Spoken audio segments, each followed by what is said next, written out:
Hey everyone, I'm out here in the garage with the Acura RL once again, and what we're going to be doing in today's video is changing the differential fluid. So stay tuned.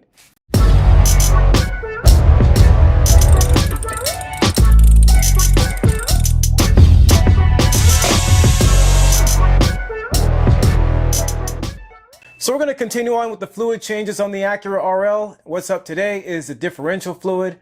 Now that should be changed every 24 months or 30,000 miles, and I think the last time I did it was about 4 years ago when I changed out the engine.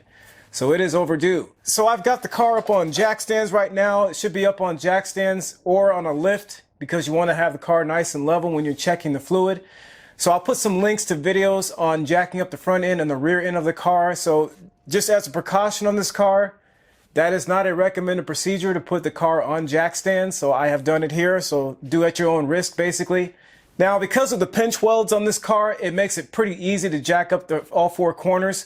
So I jacked up the front first, then I did the rear. So you can play around with that idea again, do at your own risk. This is something that is not recommended. It's not anywhere in the service manual, so I would not take what I'm telling you here as gospel.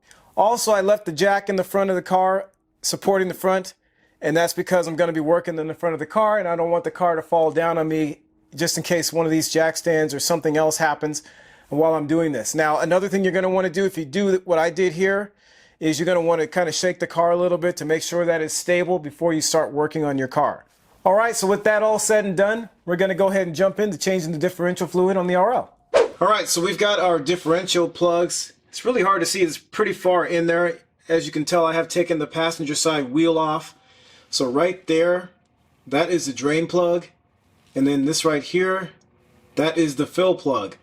So we're going to want to loosen the fill plug first just to make sure we can get it off. Just make sure we don't have any issues, because if we take this one off first, then obviously if we can't get the other one off, then we have no differential oil in the system. So we're going to do that first. Now that one requires a 17 millimeter.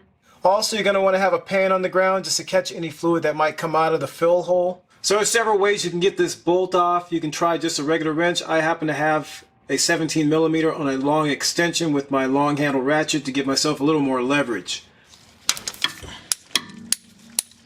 Alright, so that is loose now. So I don't really have to take this out at this point. I just wanted to make sure that I could loosen it and be able to get it out. So what I'm going to do now actually is just go ahead and leave that for a second, and I'm going to concentrate on the drain bolt next. Okay, so before we can loosen the drain bolt, there is a clip right here, and that clip is in front of the drain bolt. That's holding one of the line brackets there. So we need to at least get the clip out of here. We don't need to take the line out of the way or anything, just need to move it just like an inch or so we can get our ratchet, our 3/8 inch ratchet in this drain bolt. So I have some pliers. Pop that up. There we go. Give ourselves just a little bit of space there. Maybe we can slide that this way. Alright, so what you'll need is a 3/8 inch ratchet to loosen that drain bolt, and the square drive just goes directly in that head of the drain bolt. Alright, and make sure you get the square drive all the way in the bolt head too. There we go.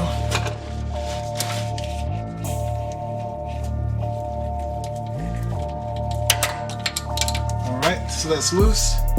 I'm just going to spin it out by hand. Got my pan ready down here.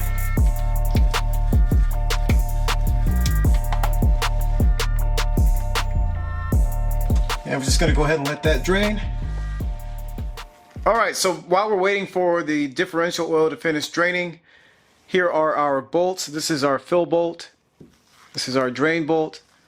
This one is 20 millimeters. This one is 14. So I've got the new washers there.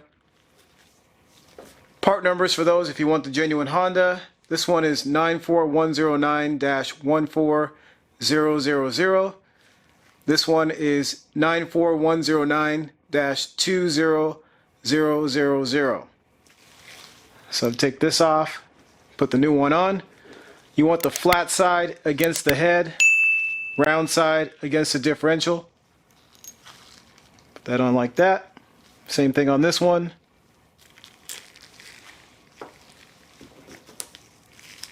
Flat side against the head, round side against the differential. And those are ready to go. Alright, so I've got the drain bolt back in with our brand new washer on there. I'm going to tighten it down to 29 foot-pounds using my torque wrench. Again, 3/8 inch torque wrench.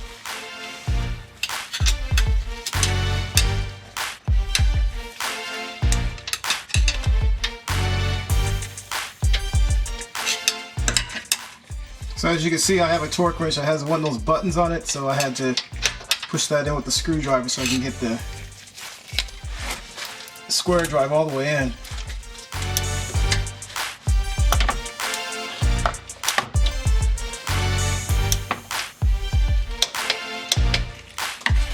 It's nice and tight, 29 foot-pounds.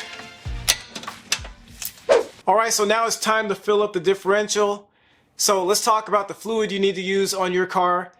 Now it's going to depend on where you live. So if you live in an area where the temperatures drop below 0, then you're going to want to use this one here, SAE 80W90.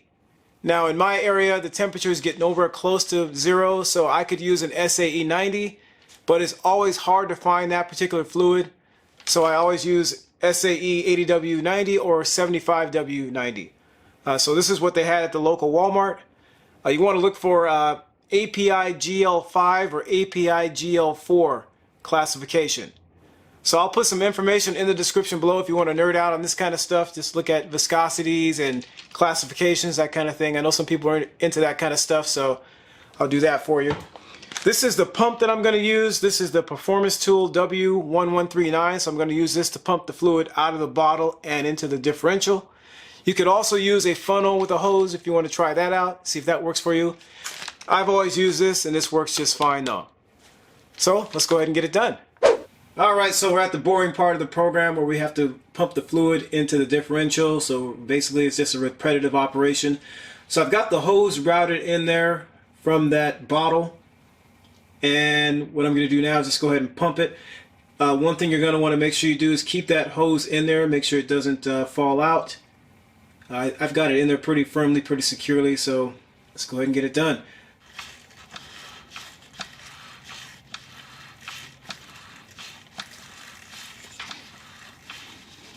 Now this takes 1.11 quarts of fluid, and of course the fluid containers are only 1 quart, so you're most likely going to need 2 containers of fluid.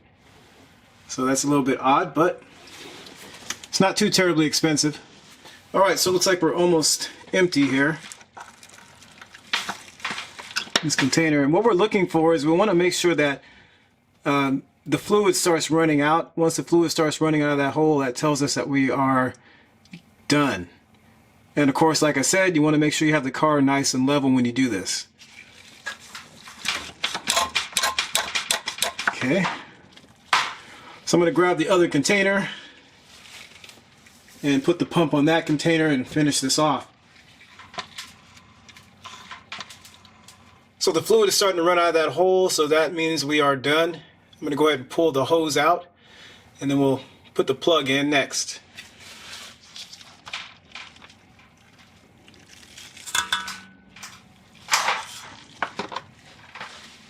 Okay, so I've got the fill plug. The fill plug torque spec is 33 foot-pounds, by the way.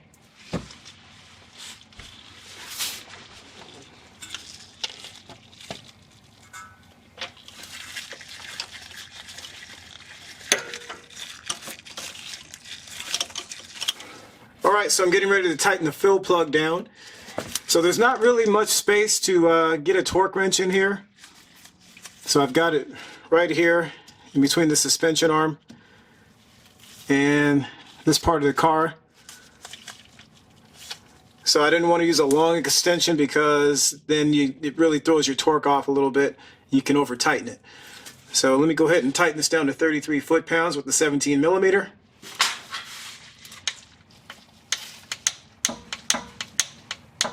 Alright, that's good. Alright, don't forget to put your clip back on here too. There we go. Hard to see it from underneath here. So the last thing is just to wipe this up, get all the differential fluid off of here, and that's pretty much it. All right, so there you have it. There's a differential fluid replacement on the Acura RL. Pretty simple job. I will say that it is a little cramped to work in there, but other than that, it's really pretty easy. So hopefully this information was helpful, and thanks for watching.